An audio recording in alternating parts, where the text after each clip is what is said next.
Welcome to Bits and Pieces Quilting. Today I want to take some Walmart charm squares and turn them into a baby quilt. So stay tuned.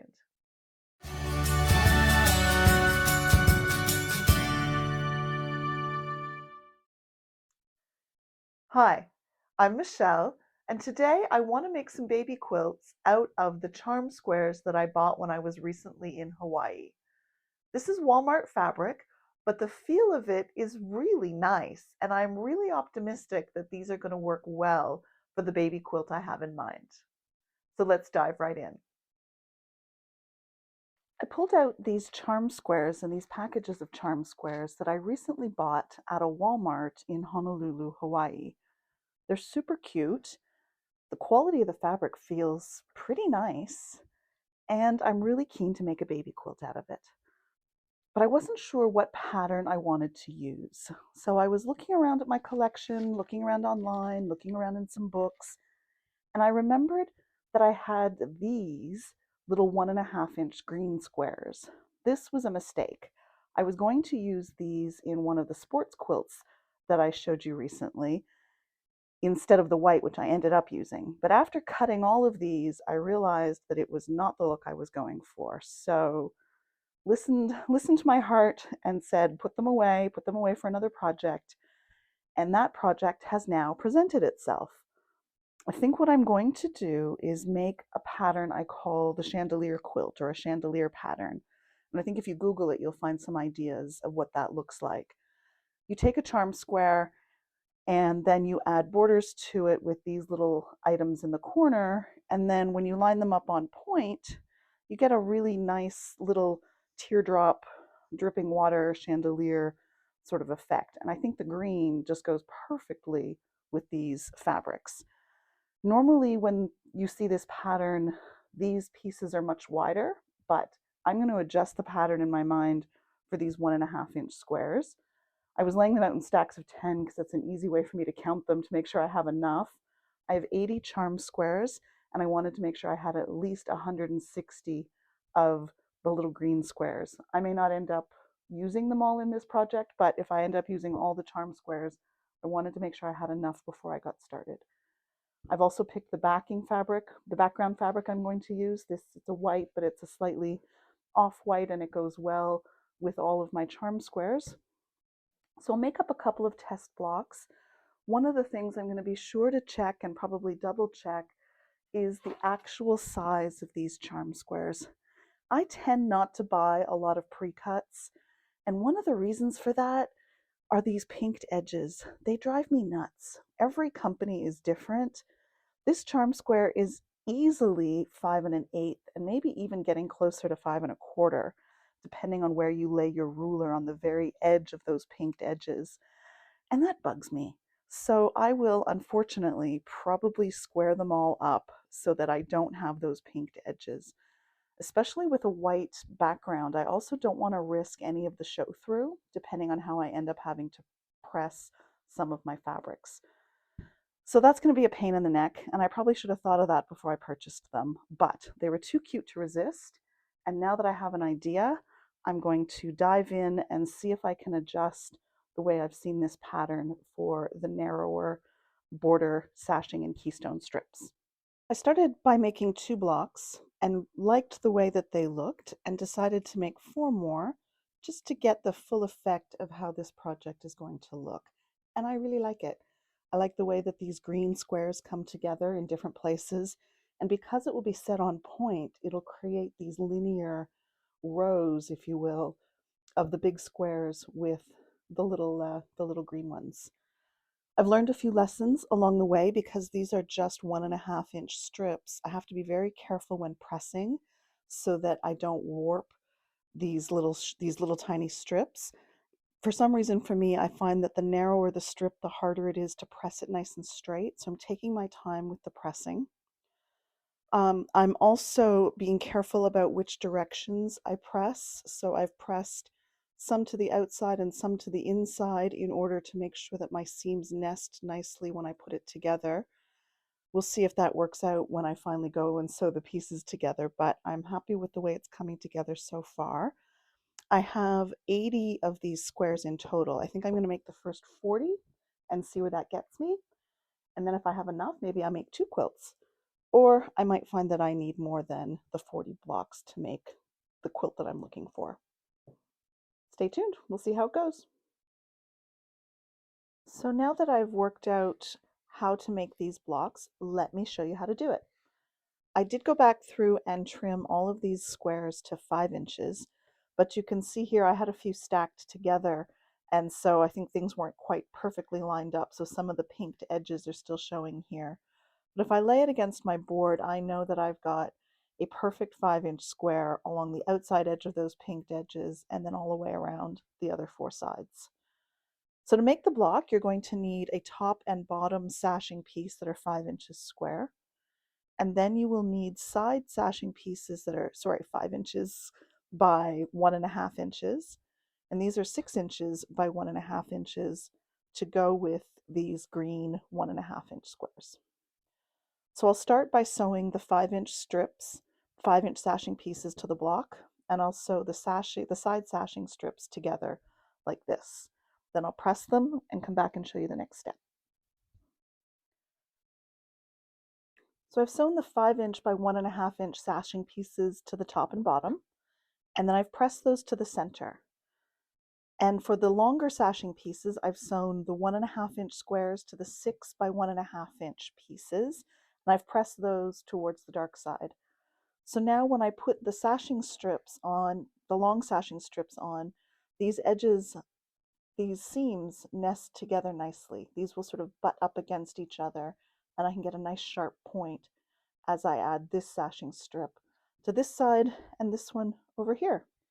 So I'm going to go sew these, press them, and we'll come to the final block. And so this is the final block. As I said earlier, I have found I have to be very cautious as I press this. I pressed the first short sides in towards the center, and I've pressed these outwards. So hopefully that lays nice and flat. I have had to be very careful though so as not to stretch and warp these edges. So when you go to press this, make sure you roll it back, take your time and just press. You don't move your iron around, that you don't yank and pull on these very much because it's very easy to get them out of shape with those small pieces. So the next step is to work on a layout, and this quilt will require some setting triangles as well as some corner triangles. And thankfully, a lot of other quilters before us have done all of that math. So I will Google a couple of places where we can find all of those numbers to make sure that we get the setting triangles cut properly and the corner triangles. But I'm going to work on a layout next, and then I'll share that with you in the next step of the video. So this is the project all laid out on the floor in my sewing room. It's a little bit crowded in here, but I was too lazy to go downstairs to lay it out in the kitchen, so I've laid it out on the floor in my sewing room. And I've started to cut the setting triangles for the sides.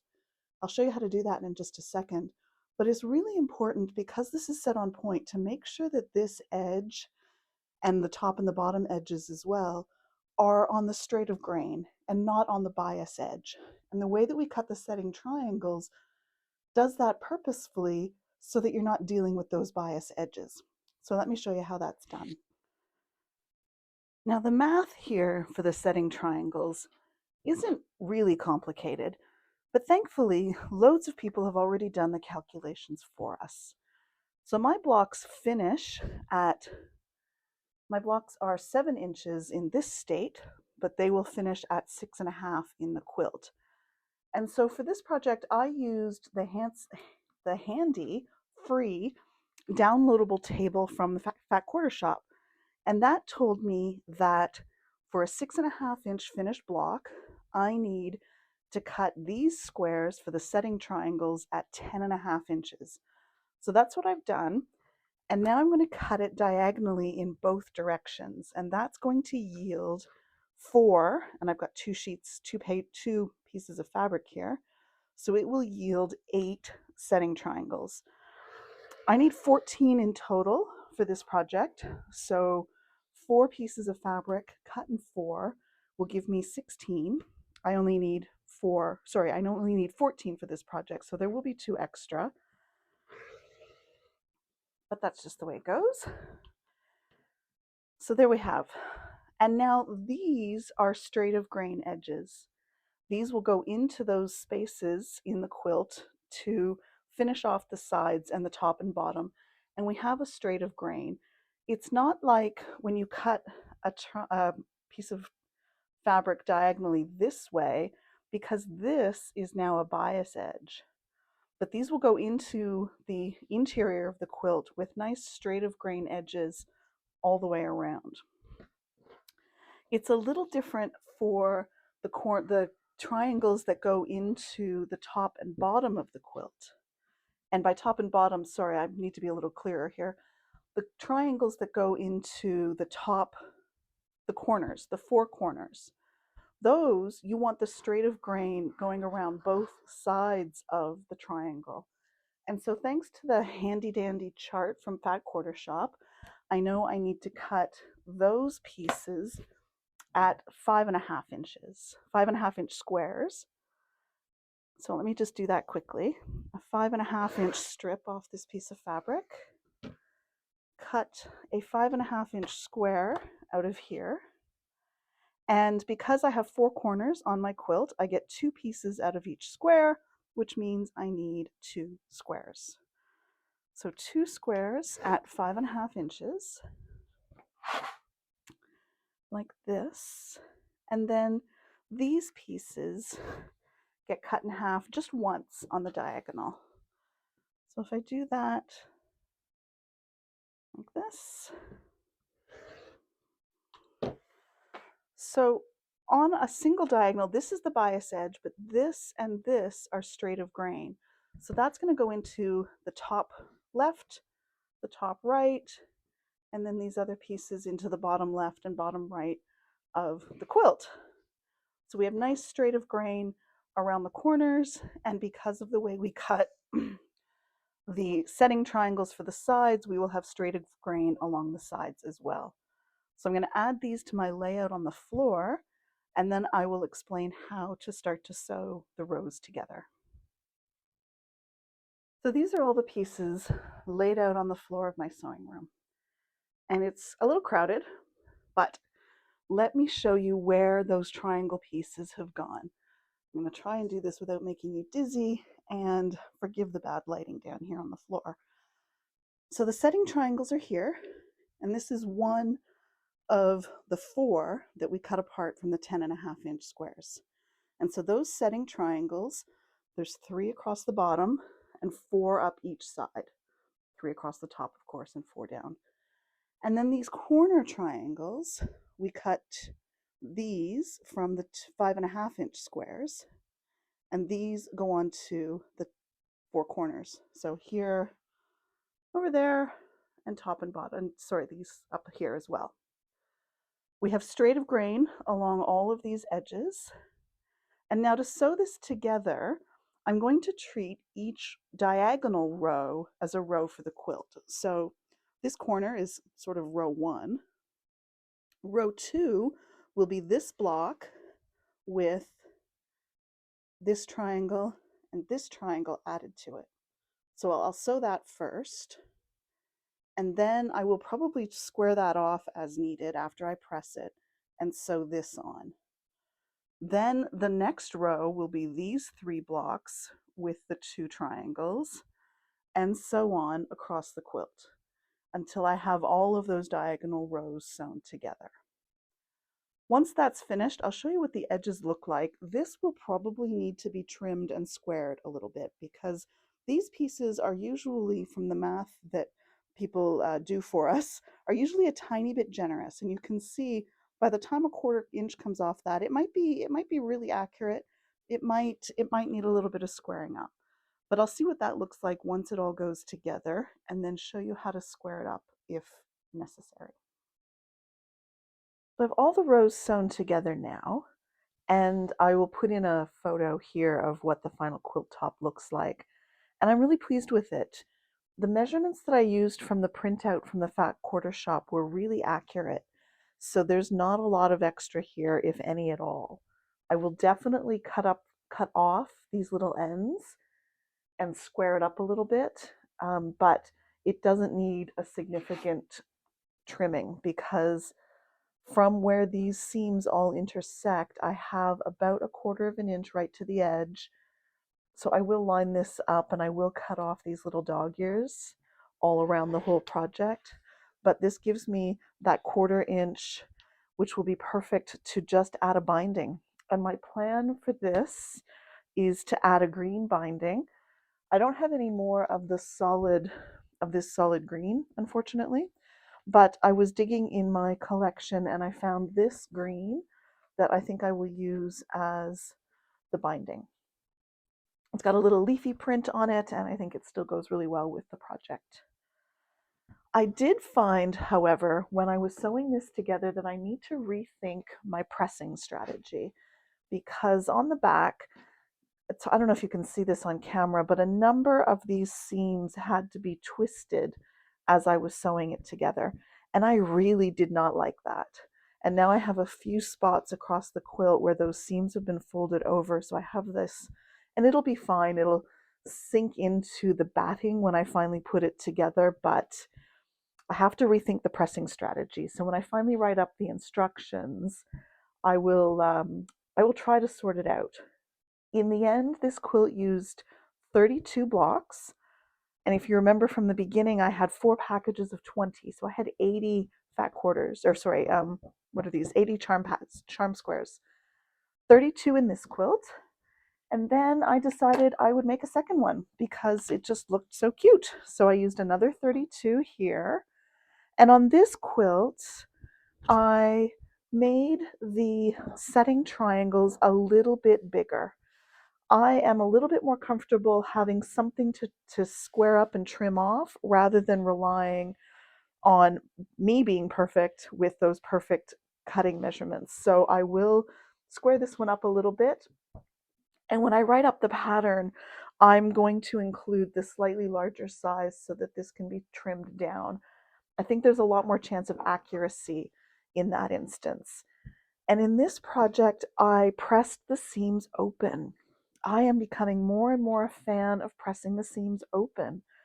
And I know the quilt police are all about pressing seams to one side, but pressing the seams open means that I don't have any of those little pieces that have had to be folded over in order to nest up properly. And I think this is actually just going to lay a little flatter when I go to quilt it. So I will give some thought to the pressing strategy when I write the instructions, but I like the way that it looks when they're pressed open. And I run a less risk of any show through as well.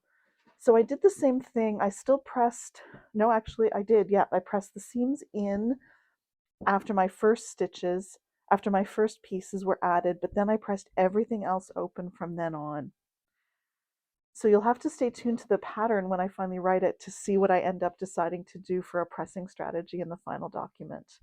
Because I have a second quilt, I looked through my scrap bin and I found these pieces of binding.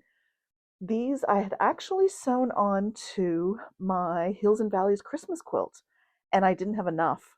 I was not very, it was like that much, and this is literally the last of the fabric. So I ripped the binding off and put something else that fit. But I think this is going to look really cute on this project, and that will use it up out of the stash bin, out of the scrap bin. So with 32 blocks here, 32 blocks in the other one, that's 64 blocks. So what am I going to do with the 16 squares that are left? I gave it some thought. I looked through my collection of rulers. I looked through my little files of inspiration, and I want to use my Drunkard's Path template. I've only used this once. I made an amazing cave facet quilt, a quilt out of cave facet fabrics with the Drunkard's Path, and it was amazing. So I thought I would play with this template again. I've made one sample block with just the white background. And so I think with 16 squares, if I add 16 white backgrounds and make Drunkard's Path squares, I'll have 32 squares. I think a 5x6 layout for 30 squares will probably work for yet a third little baby quilt out of this fabric I picked up at Walmart. I'm going to go play around with this and I will show you what I end up with. So in the end, I was able to make 3 quilts out of the 80 charm squares plus a lot of background fabric. I was really happy to be able to use up those small green squares that were a miscut from a previous project, and also to dig into my scrap bin for some of the bindings on these projects.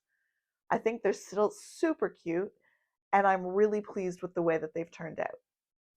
My website will have a pattern for the chandelier style quilts. You can find that at www.bitsandpiecesquilting.com. And let me know in the comments down below if you'd like me to write up a pattern for the circle quilt. Thanks very much for watching, and don't forget to make the most of your fabric bits and pieces.